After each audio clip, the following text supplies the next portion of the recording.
Un ataque que en palabras de Bobbio es una espina en el corazón de la ciencia jurídica. Hoy en Norma y Reflexión, la jurisprudencia no es ciencia, de Julius Kirchmann. Esto no es divertido. ¿Ves esto? Esto es ciencia. Julius Kirchmann fue un jurista y escritor alemán del siglo XIX que la mayor parte de su vida ocupó puestos como juez allá en Alemania. Él se hizo famoso sobre todo por una conferencia que dictó que se tituló La jurisprudencia no es una ciencia.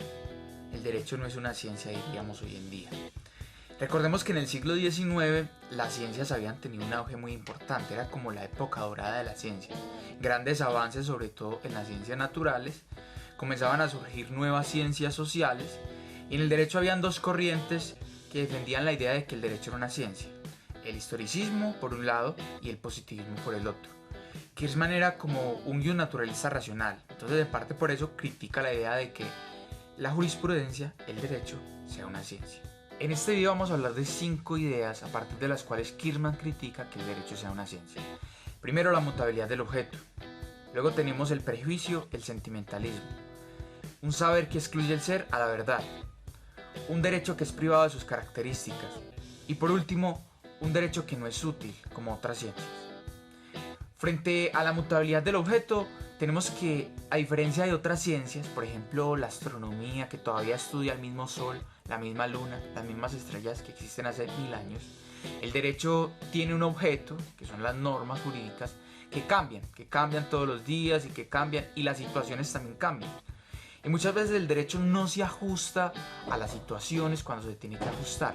Se resiste al cambio, se opone a él, y cuando ocurre el cambio, el derecho trata de ajustar las cosas para presentarlas como si fueran producto del pasado.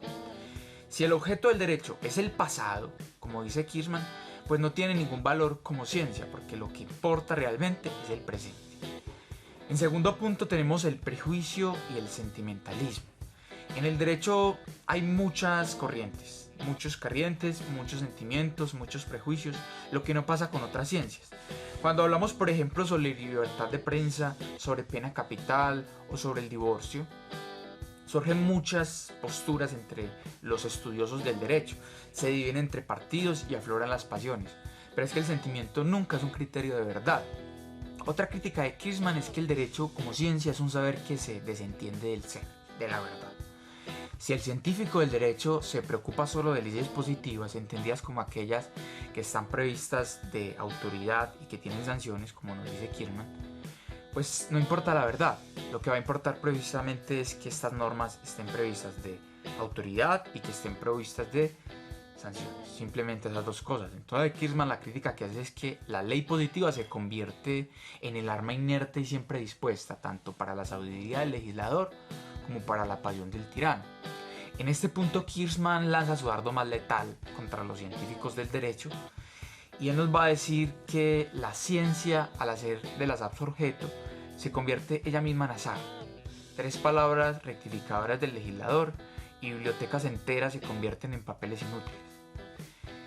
Básicamente lo que nos dice acá es, si lo que le importa al científico del derecho es la ley positiva, pues basta que el legislador cambie la ley positiva para que todo lo que sepa el científico del derecho, todas las bibliotecas, todos los libros que escribió el científico del derecho, no valgan absolutamente nada.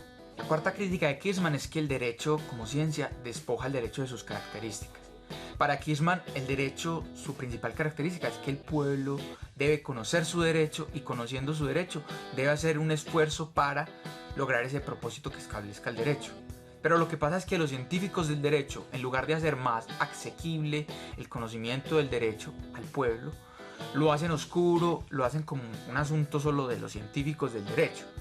Para Kirchmann lo deseable, y lo pone en un aparte de la jurisprudencia no es ciencia, es que no existieran tantas leyes positivas, sino que existieran unos principios fundamentales a partir de los cuales el pueblo resuelve sus conflictos. Y por último, la última crítica de Kirchmann es que el derecho no ha servido para nada a la humanidad. Por ejemplo, otras ciencias nos han dado el ferrocarril, nos han dado el televisor, el internet, las vacunas. El derecho no nos ha dado ningún instrumento, ninguna técnica que haga que la humanidad sea hoy día mejor.